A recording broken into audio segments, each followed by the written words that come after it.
Welcome back, ladies and gentlemen. Still with you on today's edition of Arab Affairs. And the Israeli military has said over the last day that Air Force has struck more than 120 targets across Lebanon, including weapon storage facilities, command centers, as well as a large number of rocket launchers. And Lebanese authorities say more than 3,440 people have been killed since the offensive began October last year. We're now delighted to be joined over the telephone by our guest for the afternoon, Mr. Ramzy Khoury, our Jordanian journalist. Mr. Ramzy, good afternoon to you, sir.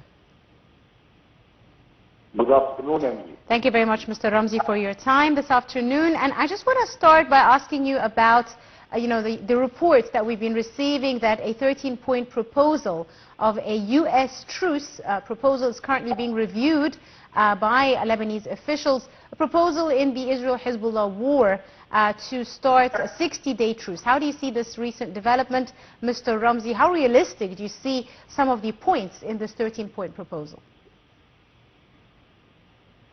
Well, the proposal has been passed by the Lebanese government to Hezbollah to study.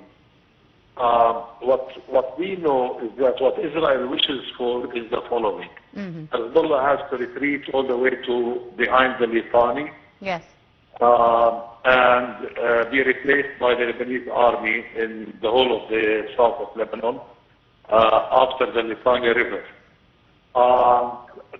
And what Israel also wants is to have within the agreement the ability to attack targets inside of Lebanon as well. That in itself, MG, is a big problem because it touches on the sovereignty of the Lebanese state. Absolutely. So what we've heard from the Lebanese government when they saw the proposal, they came back and they said this touches on the sovereignty because it allows Israel free use of Lebanese airspace as well as land space. And therefore, this is a no-go. Obviously, what will happen next, Andy, is for Hezbollah to come back with their remarks. The Lebanese government will then formulate a full answer to the Americans, stating what Lebanon would accept and what would not accept. And we can see that see exactly how that is going to develop.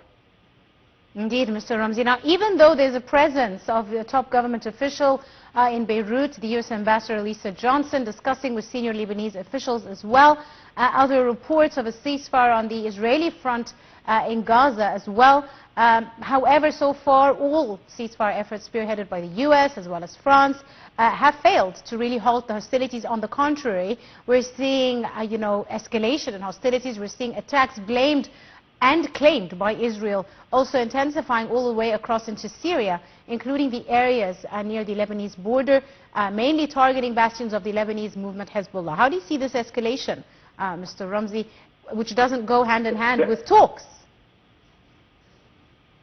Actually, it does. Israel always escalates whenever there is a proposal in order for the escalation to be a form of pressure on the other side. So this is very much in line with what Israel does every single time. If you look back, every time there was a proposal put on the table, Israel escalated, attacked civilians, blew up homes, etc., in order to convince the other side to accept sometimes the most ridiculous of articles inside of an agreement. But I'm going to be hopeful on this one a little bit, and let me tell you why, Angie. Why, Mr. Ramzy? Why I believe that there is a chance for this to actually come through is because of two things. First of all, over 67% of the Israeli population, according to a poll that just came out, the Israelis want to ceasefire. Right. They not only this, they actually want an exchange of prisoners from both sides. They wanted to stop in Gaza and in Lebanon. And 47% of those people are the supporters of Netanyahu. So basically, his own base now has a big problem. A majority of his own base wants to stop the war. This is one reason. But the second reason is Trump is coming. And Donald Trump, the U.S. president, has asked Israel to end the war before he actually takes office officially. And the Israelis are saying that at least an agreement with Lebanon without Gaza would be a good gift for Trump. And Trump would be very satisfied with that. So Trump feels that it's much more important to stop the war with Lebanon than the genocide and all of what's going on in Gaza.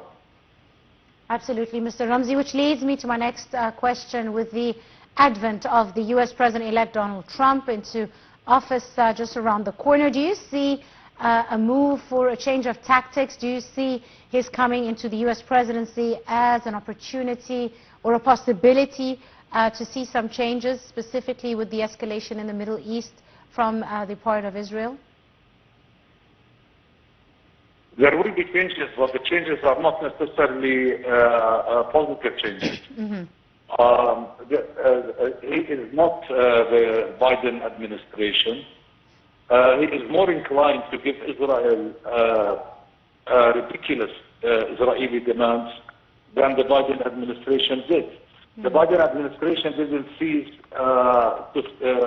any weapon supply to Israel, neither would Trump. But the Biden administration was not happy about Israel reoccupying Gaza. Trump is more inclined to accept something like this than the Biden administration. So the reoccupation, at least of the north of Gaza, is something that Trump may support. Trump may also support the dispossession of the population of Gaza to outside the territory of Gaza in order to allow Israel to take it all. Trump may also support the Israelis annexing the West Bank, or at least the Jordan Valley of the West Bank. So we already know that, and Trump has already made statements to that kind of to that effect, and therefore the change will be there. But Mr. Trump is not somebody who respects international law. He actually thinks that the world is better off without the United Nations. So that gives you a pretty good idea about where Trump stands on international law and how he is going to evaluate what is considered by the whole world as war crimes. So we cannot expect that the Trump administration is going to be better than the Biden administration anyway. Indeed, and we've seen, Mr. Ramzy, reports as well of a spillover all the way into attacks as well in Syria, and we've seen the targeting of border areas between Syria and Lebanon, targeting of other offices related to the United Nations, to several homes of embassies, to security headquarters in 2 days of attacks, and over 13 people have been killed. Do you see the spillover into Syria as problematic? Does it signal or indicate a change maybe from Lebanon into Syria? The attacks on Syria have never ceased.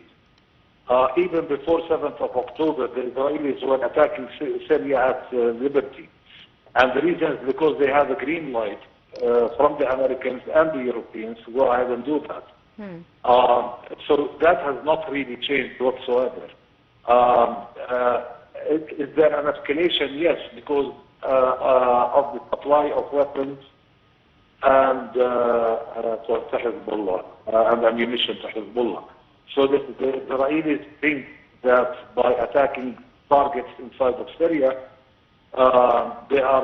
they may hinder the supply of weapons and ammunition. But this is standard. Even before the attacks on Lebanon, the Israelis were attacking Syria at least once a week. They went as far as to attack the Damascus airport, and they got away with it. And that's a civilian airport, that's not a military airport. So obviously they also attacked all of the points on the border, the crossing points on the border between Syria and Lebanon. Yes. And therefore, and that's against international law as well, because these are civic outlets, they are not military outlets as such or per se. So basically, Israel feels that attacking Syria is easy, attacking Syria comes with no consequences, only because in the past 10 years, all of the attacks on Syria, there was no retaliation. This is pretty much related to the status quo in Syria, where the Syrian government is not able to retaliate.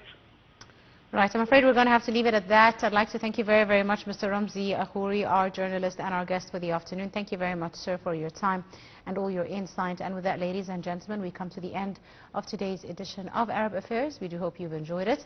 You're in the company of myself, Angie Meher. Thank you for joining us.